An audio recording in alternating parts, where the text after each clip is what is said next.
The Order of the Banshee by Robyn Singer. Chapter 1. Yale. For the bulk of my career as a thief, I had been a solo operator. I'd had engineers to keep me flying and gels to arrange jobs for me, but I had done all the stealing on my own. Now, however, I had a crack team of experts working alongside me.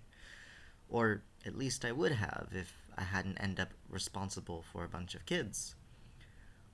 Dr. Gornick's so nice to finally meet you, a bespectacled scientist greeted me as he shook my hand.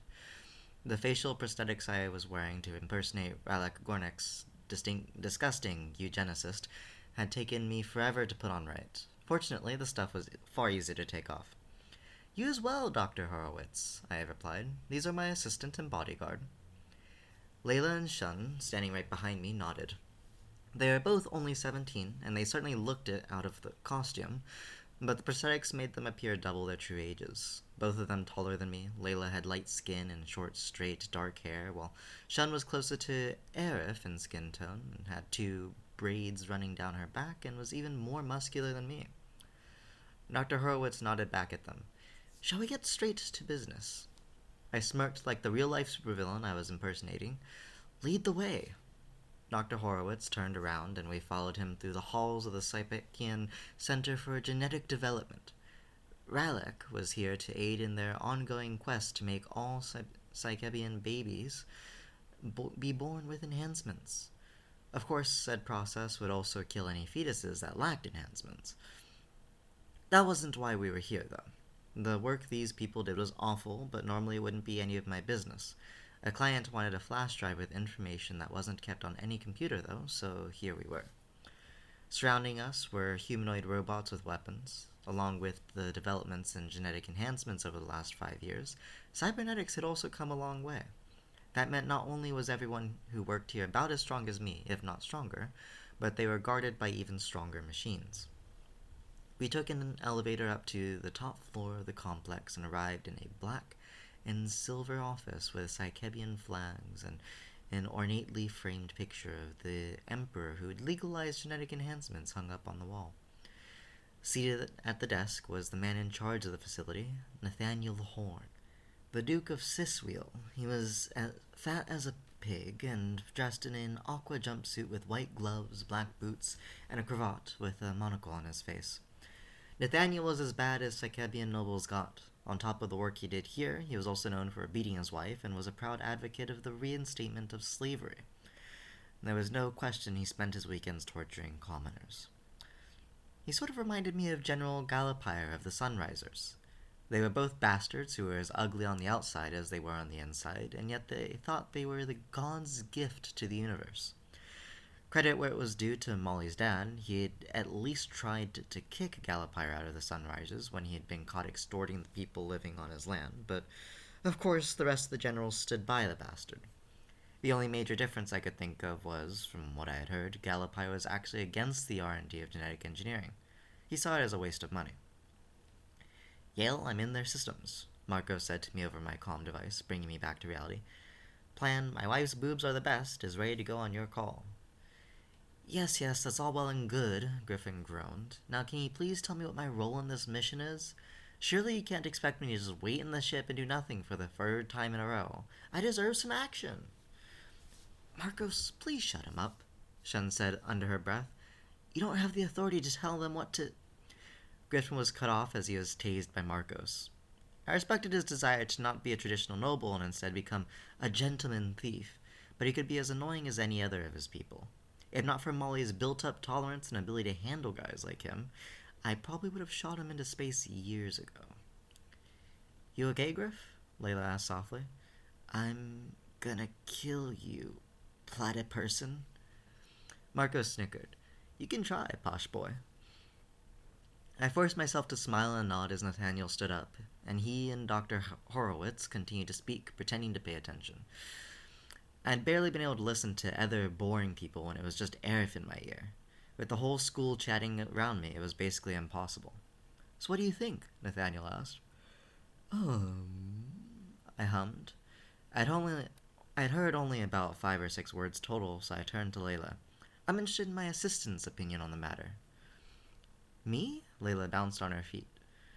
Oh, okay. Well, I think that the recent tests seem to have exceeded our expectations, and that we're ready to move on to experimenting on organic subject matter.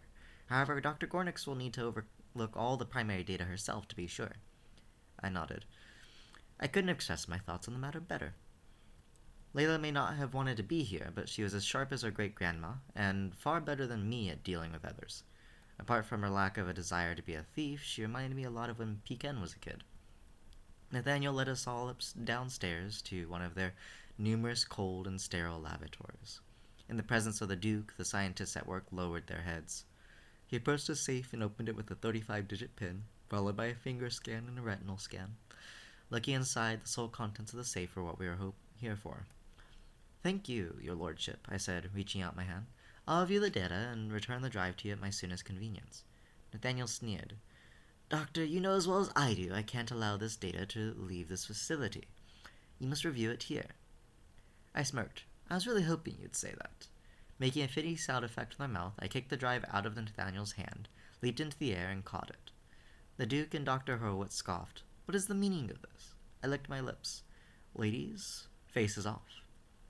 Shun, Layla, and I stuck our fingers in our ears and twisted them around. Moments later, the prosthetics we were wearing disintegrated. Upon seeing who they were dealing with, the Duke and Horowitz backed up in horror as other scientists shrieked. Super Soldier Shun Segesteel. Bounty 82 million gidgets. The prodigal daughter, Layla Ngwa. Bounty 100 million gidgets. And the second most wanted thief in the universe, Evil Incarnate, Yale Pavnik, bounty 290 million gidgets.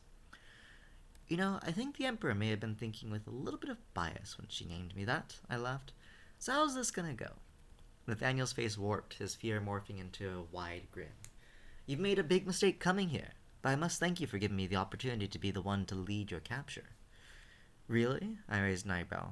All the geniuses and generals and armies I've beaten without breaking a sweat, and you think you're the one that's got my number? You and the other losers that work here? Nathaniel breathed heavily as he nodded. Everyone who works in this building has been genetically enhanced by proper Psychebian science, as opposed to the grimy criminals who worked on you. He turned his head to Shun. You may be stronger than all of us, but you still can't compete with our numbers. His eyes turned to Layla. And you even brought a weak link. Of course I did, I cheered. If you knew how much Madame Noir was paying me to teach her, you'd get it. I cracked my fingers. But seriously, I'm supposed to be scared of a bunch of scientists and secretaries? Come on, man. I may not be able to take you all down in one punch, but I'm still feeling pretty good about my odds. The Duke took a step back, grinding his teeth. Your lordship? Dr. Horowitz whimpered. Nathaniel's eyes bulged from his head. I think someone is overestimating herself. I know all about you. You play tricks on people to get them to do what you want. I shrugged. Not my fault most people are dummies. Well, alas for you, I'm not like most people. You knew coming here how strongly I believed in the purity of those enhanced by the Empire, and you're trying to goad me into proving it by taking you on directly, instead of calling our proper security. Well, that's not going to work. Nathaniel put his fingers to his ear. All psychodroids to Laboratory ZX Alpha. Voice command lasagna. Dr. Horowitz pointed at us, his hand shaking. You see, you have no chance of escaping. Surrender now. I clicked my tongue. Psychodroids. I've read a lot about them. As intelligent and disciplined as a seasoned soldier and virtually indestructible. They're impressive. Layla, Shun, do you think you could maybe take more than maybe one of them? Of course not, Layla answered. No, Shun followed succinctly. And I agree. Those things would kick my ass. Nathaniel laughed again. So you admit it then? This is checkmate? Oh, I never said that. The doors to the lab slid open, and in rushed over a dozen psychodroids. Mostly black with bits of silver, they were each over a head taller than me, and their blasters, which were capable of taking out entire armies, were pointed at my head.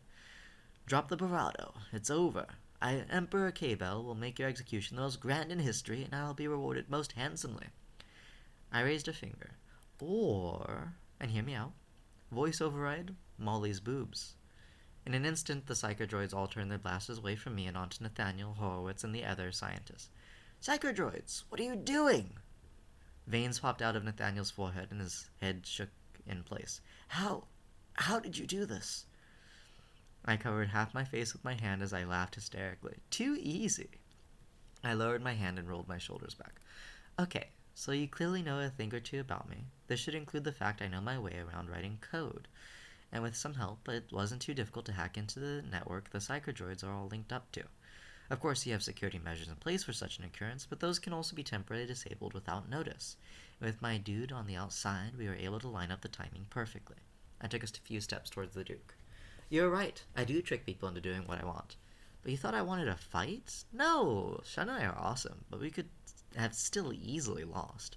I had to make sure that you gathered all the psychodroids here so that they could escort us out and we wouldn't have to deal with any others on the way.